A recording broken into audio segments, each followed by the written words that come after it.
இபாதத்துக்கள் விஷயத்தை எடுத்துக்கிட்டா, இபாதத்துக்கள்ல ஒவ்வொரு கட்டத்திலையுமே நம்ம அத்தனை பேருமே நம்மை திரும்ப திரும்ப சுய பரிசோதனை செய்யக்கூடிய இடத்துல தான் இருக்கிறோம். ஏன்னா ரசூலுல்லாஹி ஸல்லல்லாஹு அலைஹி வஸல்லம் அவங்களே நமக்கு என்ன சொல்கிறாங்கன்னா, ஈமான் கூடும் குறையும்ன்ட்டாங்க. ஈமான் திடீர்னு ரமதானில் கூடி நிற்கிறத நம்ம பார்ப்போம்.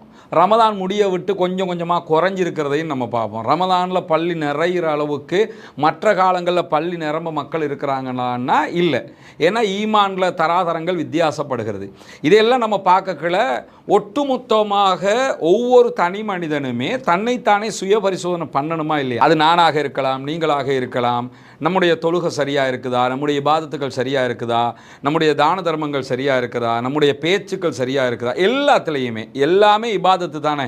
அல்லாஹ்வுக்காக வேண்டி நம்ம எது பண்ணினாலும் அல்லாஹ்விடத்தில் நன்மை கிடைக்க போகுது. இதில் பல கட்டங்களில் ஃபர்லான தொழுகைகள் விஷயத்தில் பெரும்பாலும் தொழுகையாளிகள் என்று சொல்லி இருக்கக்கூடியவங்க அத்தனை பேருமே கடைப்பிடிச்சிருவாங்க. சில நேரங்களில் நம்ம ஒரு குறிப்பிட்ட சாரார் மட்டுமே சுன்னத்தான தொழுகைகள், நஃபிலான வணக்கங்கள், சுன்னத்தான நோன்புகள் பிடிக்கிறத நீங்கள் பார்க்க முடியும். இந்த சுன்னத்தான நோன்புகள், சுன்னத்தான தொழுகைகள், நஃபிலான வணக்கங்கள் இது எல்லாமே நமக்கு தரப்படுறது எதுக்குன்னு கேட்டாங்க. அதில் ஒரு முக்கியமான தாத்பரியம் இருக்குது. என்னென்னா, நம்ம அத்தனை பேருமே மனிதர்கள் தானே. எவ்வளவு பிழை செய்கிறோம், எவ்வளவு குற்றமான காரியங்கள் செய்கிறோம். அல்லாஹ்க்கு ஃபர்து தொழுது நன்மைகளை பெற்றுக்கொள்ளுகிற அதே நேரத்தில் புறம் பேசுவோம், தேவையில்லாத பல வேலைகள் பண்ணுவோம், அல்லாஹ் தடுத்த பல காரியங்களை பண்ணுவோம், நிறைய பாவங்களை பண்ணுவோம். இந்த பாவங்கள் செய்வதால் நமக்கு தீமைகள் ஏற்படுவது என்பது ஒரு புறம் இருக்க, நம்ம மனித உரிமை மீறல்களையும் ஈடுபடுவோமா இல்லையா? அடுத்தவனுக்கு திட்டியிருப்போம், அவதூறாக பேசியிருப்போம், கர்வம் காட்டியிருப்போம், நான் தான் பெரியாள்னு சொல்லி அடுத்தவனை இகழ்ந்து பேசியிருப்போம். யார் இதை பண்ணலைன்னு நினைக்கிறீங்க? நாங்களாம் யாரையுமே இகழ்ந்து பேச மாட்டோம் என்று சொல்லுகிற பல பேரே பண்ணுறதை நம்ம பார்க்குறோமா இல்லையா? எனவே இந்த மாதிரி காரியங்கள் எல்லாருமே நம்ம எல்லா கட்டங்கள்லையுமே செய்யக்கூடிய ஒன்றாக மாறி இருக்கக்கூடிய சூழலில் சுன்னத்தான நிறைய அமல்களை நம்ம செஞ்சுக்கிட்டோம்னா, குறிப்பாக சுன்னத்து தொழுகைகளில் ஆர்வம் காட்டினோம்னு சொன்னால், இந்த மாதிரியான பாவங்கள் செய்து நாளை மறுமையில் போய் நிற்கும்போது நம்மளை அறியாமல் ஒருத்தருக்கு திட்டியிருப்போம், நம்ம ஒருத்தரோட சண்டை பிடிச்சிருப்போம், ஒருத்தருடைய மானத்தோட விளையாடி இருப்போம். அவங்களுக்கு அல்லாஹ் தஆலா நம்மக்கிட்ட இருக்கக்கூடிய நன்மைகளை எடுத்து கொடுத்துருவான், அல்லது அவங்களோட பாவத்தை எடுத்து நம்ம மேலே சுமத்தி விட்டுருவான். இப்படியான இடத்துல நம்மளை பேலன்ஸ் பண்ணுறதுக்கு இருக்கக்கூடிய ஒரு விஷயம் என்னென்னா, இந்த மாதிரியான நல்ல அமல்கள், சுன்னத்தான தொழுகைகள் போன்ற மேலதிகமாக நம்ம செய்யக்கூடிய அமல்கள், இதுக்கு நம்ம ரொம்ப ஆர்வம் காட்ட வேண்டிய கடமை இருக்குது. ஏன்னா அந்த இபாதத்துக்கள் தான் நம்முடைய ஈமான அடிக்கடி அப்படி உரசிக்கிட்டே இருக்கும். நம்ம ஒரு தவறான ரூட்டில் போகிற, கொஞ்சம் நேராக போயிரு, நீ போகிற ரூட் நல்லது கிடையாது. எல்லா விஷயத்துலையும் அது ஒழுக்கமாக இருக்கலாம், செயல்பாடுகளாக இருக்கலாம், பேச்சுக்களாக இருக்கலாம், எல்லாத்துலேயுமே தொழுகை நம்மளை காப்பாற்றிக்கிட்டு வந்துக்கிட்டே இருக்கும். நிறைய தடவைகள் அதை நம்ம புரிய மாட்டோம். தொழுகையினுடைய அந்த தாத்பரியத்தை ரசூலுல்லாஹி ஸல்லல்லாஹு அலைஹி வஸல்லம் அவங்க சொல்லக்கூடிய ஒரு அற்புதமான செய்தியை பாருங்க. முஸ்தத்ரக் ஹாக்கிம்ல பதிவு செய்யப்பட்டிருக்கக்கூடிய ஒரு செய்தி.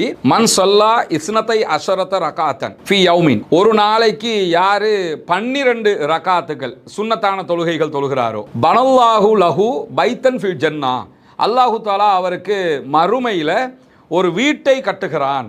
அல்லாட்ட ஒரு வீடு கிடைக்கணும். நமக்கு எப்படி இருக்கும்? வீடு கிடைக்கிறன்னா சந்தோஷப்படுறோமா? ஒரு அப்பார்ட்மெண்ட்டில் ஒரு வீடு கிடைக்குது, அல்லது ஒரு இடத்துல ஒரு பெரிய அழகான ஒரு மாளிகை மாதிரி ஒரு வீடு கிடைக்குது.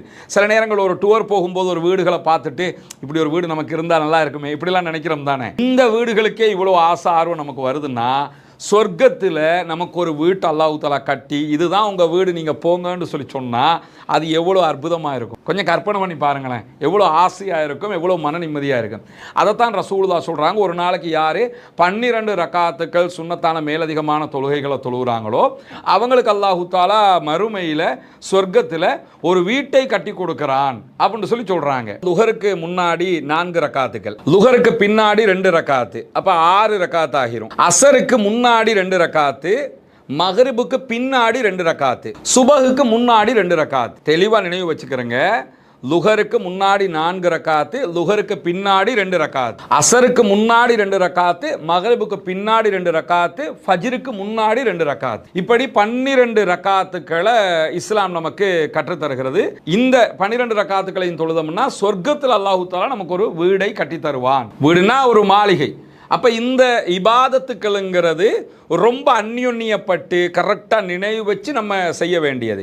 அதில் ஒன்று என்ன கவனிச்சுக்கிறோம்னு கேட்டால், நீங்கள் எப்பயுமே இப்போ லுஹருக்கு முன்னாடி 4 ரக்காத்துன்னு இருக்குது. இந்த 4 ரக்காத்துக்களை எப்படி தொழுகிறது? 2 2 தொழுகிறதா, நான்காக தொழுகிறதான்னு பார்த்தீங்கன்னா இரவு தொழுகைகள் தான் மஸ்னா மஸ்னா. இரவுல தொழுகிற தொழுகைகள் எதையுமே நீங்கள், அதாவது இரவுல சுன்னத்தான தராவிகள்லாம் தொழுகிறோம்ல, இரவு தொழுகிறோம்ல, அதை நான்காக தொழுகிறது இல்லை. அது மஸ்னா மஸ்னா ரெண்டு ரெண்டாகத்தான் தொழணும். பகல் நேரத்தில் இந்த மாதிரி சுன்னத்தான எண்ணிக்கைகள் சொல்லப்படுதுன்னு கேட்டால் அதை நீங்கள் நான்காகவும் தொழ முடியும், ரெண்டாகவும் தொழ முடியும். ஒருத்தர் 4 ரக்காத்துகளாகவே சுன்னத்தாக தொழ நினைக்கிறார்னா லுஹருக்கு முன்னாடி அப்படியும் தொழுது கொள்ளலாம். ஏன்னா பகல் நேர தொழுகைக்கு மஸ்னா மஸ்னா என்கிற ஒரு செய்தியை ரசூலுல்லாஹி ஸல்லல்லாஹு அலைஹி வஸல்லம் அவங்க சொல்லலைங்கிறதையும் கவனிச்சுக்கிறணும். இந்த ஹதீஸ்கள் எல்லாம் நமக்கு உணர்த்தக்கூடிய ஒரு செய்தி என்னன்னா, மேலதிகமான நன்மைகளை செஞ்சு மேலதிகமான அமல்களை செஞ்சு சொர்க்கத்துக்கு எப்படி நம்ம போகிறது, அங்கே ஒரு மாளிகையை, சொர்க்க மாளிகையை நம்ம எப்படி எடுத்துக்கிறதுங்கிறது தான் இதில் உள்ள முக்கியமான விவகாரம். மேலதிகமாக ஒரு குறிப்பு செய்தியாக புரிஞ்சுக்கிறங்க என்னன்னா, இந்த 12 ரக்காத்துகள் சம்பந்தமாக வர எல்லா ஹதீஸுமே பலவீனம் என்று சில அறிஞர்கள் உலமாக்கள் சொல்லுவாங்க. இந்த முஸ்தத்ரக் ஹாக்கிம்ல வரக்கூடிய அறிவிப்பில் 2 அறிவிப்பாளர் தொடர் வரும். ஒன்று 8 அறிவிப்பாளர்கள் வருவாங்க, அதே மாதிரி 9 அறிவிப்பாளர்கள் வருவாங்க. இந்த 2 அறிவிப்பாளர் தொடருமே சகிஹான அறிவிப்பாளர் தொடர்கள், கரெக்டான ஆத்தன்டிக்கான அறிவிப்பாளர் தொடர்களாக இருக்கிறதுனால இந்த நபிமொழியை நம்ம நடைமுறைப்படுத்துகிற போது நிறைய மனதுக்கு இதமான வாழ்க்கை பயணத்தை இந்த உலகத்தில் கொண்டு போகிற அதே நேரத்தில் மறுமையிலையும் நம்ம வெற்றி பெற